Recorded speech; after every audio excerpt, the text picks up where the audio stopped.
আসসালামু আলাইকুম। দেখুন কত সুন্দর ফ্রেশ সবজি। তে এমন ফ্রেশ শাক সবজি পেতে অবশ্যই ছাদ বাগান শুরু করুন। দেখুন চারপাশ থেকে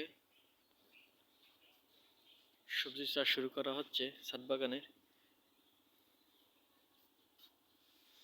এখানে কিছু গোবর সার শুকানো হচ্ছে, লাউ শাক, মিষ্টি কুমড়া, বেগুন, মরিচ, টমেটো দেখুন কত সুন্দরভাবে চাষ করা হচ্ছে। তা আপনারাও এরকম ছাদে যদি সতেজ সবজি পেতে চান তবে আপনাকেও এরকম ছাদ বাগান শুরু করতে হবে। তা কম খরচে কম পরিশ্রমে আপনারা বস্তায় চাষ করতে পারেন। শুরুতে দু একটা দিয়ে শুরু করুন, ইনশাল্লাহ একসময় আপনারাও ছাদ বাগান ধীরে ধীরে অনেক বড় হয়ে যাবে।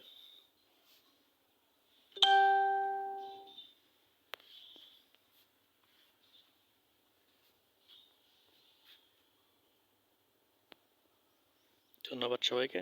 আসসালামু আলাইকুম।